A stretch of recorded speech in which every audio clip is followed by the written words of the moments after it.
because of the properties of that clown card for Bowser Jr. or in this case, Morton. So the ability for ZD typically is going to hit from below you with things like up tilt. Well, look at the damage that Yoda Cage. Exactly. Fox is a fast falling. Bowser Jr. is going to have a field day, which is being able to tack on the percent of any 61 onto the board, just positioning himself really, really safely. Tries to land on shield with neutral, but is not going to be able to get away with it. In addition, I mean, I wouldn't be surprised to see Yoda Cage start using those disjoints and things like up smash to go ahead and cover ZD's jump in. This character has the ability to do that, but the problem is that when you get put in disadvantage, what can Yoda Cage do to escape this vortex that Fox forces you into? You have a character with Fox's mobility balance, just constantly shrugging you, constantly going under you, trying to find that and catch really landing, and therein lies like the issue of Bowser Jr. You're not fast. It is hard to land, and Fox is so good at catching landings. That was actually really good SDI by Yoda Cage, though. He SDI'd through the drag down so that ZD couldn't get the jab block reset. Couple up tilts, and that's, again, this character does not really have the best get out of jail free cards either, so combo breaking, definitely not this character's specialty, but that up smash. Look at the hitbox on that move. Oh my god, no! T-Door popping off for that one. Yoda Cage gets stuck on the platform, and I think the Koopaling exploded to finish the stock. So when I was at Glitch the last time, that's when I heard T-Door for the first time. What does it mean? I mean, if you can go ahead and ask all the T-Door folks, they will tell you the T-Door means T-Door. Nobody knows. That's such a specific chant. At least the New York one is like, you know, like it makes sense because that's like, yeah, you know, that's just like, ah.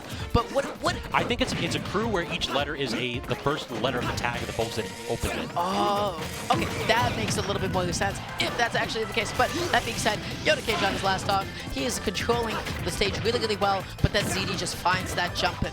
He just chases him down. Look at that down air, putting Yoda Cage into such an awkward spot. Like, he jumps away, he has like a split second of breathing room, and then ZD's there again, just materializing. ZD is relentless and such a good neutralizer. That is exactly how you should always be punishing Fox recoveries. Look at that slightly delayed angle, and neutral air up smash. It doesn't matter how heavy your character is or how high the ceiling is. Fox with range has that confirmed for days. That was clean. That was solid. He played the matchup really well. He was able to find openings. He was able to find his ins. He was able to find his jump ins. He was able to get his kills. ZD kind of, you know, just sort of opened up the matchup. It felt like Yoda Cage was always in a scramble situation. You want to see, typically that character loves to play spacing around with things like Koopaling, likes to go ahead and utilize that item gameplay, but you never really get a chance to get the Koopaling in your hands when Fox is just immediately inside of you with those hitboxes. So going into the next one, I feel like the biggest thing is like Yoda Cage kept jumping. He kept putting himself into positions where he was forced to land and going to FD.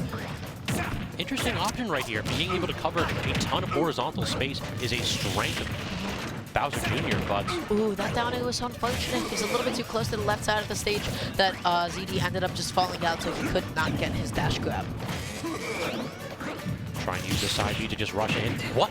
He actually... Parried got an up tilt, but it traded with the second hit of the down air, so... I'm surprised he got the up tilt at all. Usually that move is able to trade quite a bit. Side B into immediate up B. Good option there from Yoda Cage, and the edge trap. Yeah, that's the Bowser Jr. jank. You have to be aware of that in this matchup.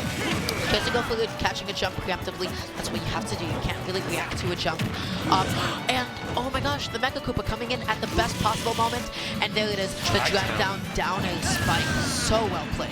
Very smart by Yoda Cage, understanding what he needs to do to guard Fox's up B. He can't do it from that angle. Look at the armor right there, playing with that side B. There's a little bit of armor on the clown card, and ZD can't use those light-hitting moves by Fox Interrupted. You have to slightly adjust the way you do your up air combos on somebody like Fox, right? Like somebody like a fast follow, instead of going for like a double jump up air, that would be the point that you would just go for like a falling up air and try to reset.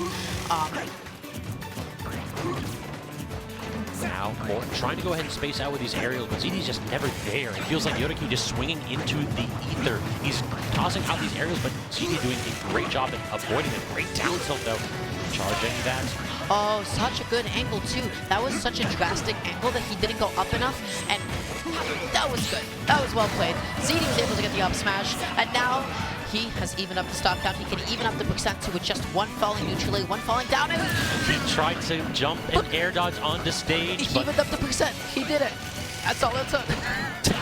That'll do. Not the stock count, but at least it did something. Oh. Drag down again. Yoda Cage just missed the tech on those drag downs every single time. He misses it again, but wisely slides It's like off there's stage. no way he's going to do it again. There's no way he's going to drag down Felimi again. Yes, he will. Yeah, exactly. These top players, they say, you need to show me that I need to respect you. Until you actually respond to this, I'm going to keep doing it. Yep, there is no reason to stop creating that situation. So as long as it's beneficial for you. Trade there with the neutral layer. The full stage side B. Like, Yoda Cage is 100% aggressive It's with a capital A. intimidating. Yeah, exactly. It's I'm coming. What do you got? They still have so much mix and gets the side B into the up B into forward air. So really good stuff from Yoda Cage. Tries to go for another preemptive catch on the jump. Now we start seeing ZD go for a lot more grounded ledge options. Controls the ground with Mecha Koopa. It's going to come into play. It's going to come into play, and it does. But actually knocking Yoda Cage away with that neutral layer. But unsafe shield pressure. Up smash out of shield catches ZD's jump ins, and the suicide played a role there. Yoda Cage, great counter pick, great counter play. 1-1. That Mecha Koopa was the GOAT. That Mecha Koopa was the homie. He came in there just exactly when he needed to. It was able to catch Fox. He was able to put ZD back into disadvantage, and that was that. So that one slight second that Yoda Cage took just to set up that Mecha Koopa just says, hey, if I need this later, it will be here through me. It came through. I mean, what are you going to do when the homies decide they want to throw hands too? You got to go ahead and watch your back when Yoda Cage has that Koopa Link holding down the horizontal space. ZD tried to get the jump in, did not work out, but no changes from either player. ZD sticking with the Fox, not switching to the Wolf. And we're on that PS2 because that's the only stage that exists in this region. Yeah, the venue getting a little bit loud because you have PA people here tuning up the Yoda Cage.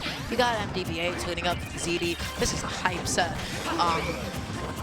And they both like have such like explosive low percent advantage shades as well, right? Like if Yoda Cage gets like a grab, that's gonna be, you up airs, especially on PS2, you get so many platform extensions. Exactly. Both these characters can beat the bricks off of each other. It feels like if Yoda Cage gets one hit, he's taking ZD all the way across stage, while if ZD gets one hit, how do you actually get down, Yoda?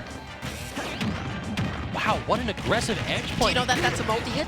Did you know that that was a multi-hit? Nobody does until they get hit by it. You get hit by 2 hits of forward and you're like, oh, was that supposed to happen? Oh my goodness. Damage. So much damage, and that is also a setup for later. That jab attack can kill if ZD gets his standard get up. Okay, come on. He taunts at edge while Yoda Cage is in disadvantage. Yoda Cage rises with an aerial and just blasts him for it. Please no taunt to get bottom. It's brave. Please no taunt to get bottom, ZD. Untechable back here. That was beautiful stuff.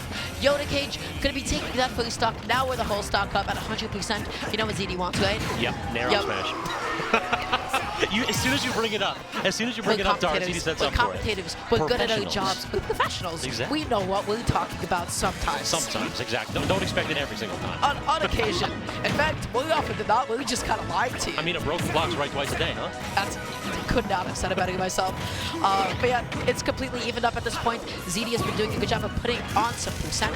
Yoda Cage, I like the way that from ledge he mixes up whether or not he fastballs the down air or not. So ZD does not know how to fully whip punish it sometimes. Double up air into the forward air off of that side B extension here. Yoda Cage trying to get a high recovery from ZD. ZD actually having a ton of trouble. Koopa's going to come into play. Maybe not this time around, but it was an illusion. It was like a magician throwing a scarf in front of you. Sleight of hand. A sleight of hand, and then he smacks you with a hammer. Yo, that's mean magician. That's a mean magician right there. Yoda Cage showing up all of a sudden, but he misses the tech again. Can ZD get the stock off it? No. Fastballs down and gets 20 damage off of the rapid jab. Because out of Mecha Koopa again, just following just leading the homie in. It's like, listen, you take first, I'll be right behind you, trust me. He's taking his son to school. Okay, he's just making sure that he gets there in one piece. Good tech from Yoda on that narrow smash attempt. And he's just waiting out ZD's dash attacks now. Oh, this is it. This could be it, but Yoda Cage a little bit too early with that neutral layer. That could have definitely been it. That down air is going to be so huge, putting ZD into the corner. One back here, not going to finish up. Yoda playing a heavy character. People tend to forget that Bowser Jr. not light whatsoever. The up smash again, catching ZD's jumping out of shield. Yoda Cage, a 2-stock game 3. There was one key moment in that entire interaction that made it possible for Yoda Cage to get back onto the stage. He threw a cannonball out, and then he saw that ZD backed up from the cannonball, and then he threw out Mecha Koopa. Smart. He jumped on with the Mecha Koopa, and then he controlled the ground. He set up his chess pieces. He's also a chess player, by the way. And he got his setup, and then he was just able to find his checkmate. It was so good. So it was a beautiful play. And I do want to point out, ZD was playing even, and then he decided to break up Yoda Cage's disadvantaged state with just a taunt power-up at edge. He immediately got smacked for it, and Yoda Cage never looked back. From that situation on, it was all Yoda, all Bowser Jr., and Tidor was silenced. Yep. I don't know about that taunt. But yeah, with that being said, we also have to talk about, which one is it? Merch! We have merchandise. This is Glitch. This is VGBC. So, of course, you know, we have some phenomenal clothing. Talk to us about it. You've got that Castlevania Glitch branded hoodie. You've got one in black, you've got one in white with the Metal Gear Solid characters as well, and then you've got this stylish blue shirt with a black pocket, Dracula approved and VG tested. Yeah, it looks good. It's Shop's comfy. going to close tomorrow too, so this is basically your last day to pick up any one of these phenomenal pieces of merchandise, and I love this right here. Gimmer doing his best to give you that. The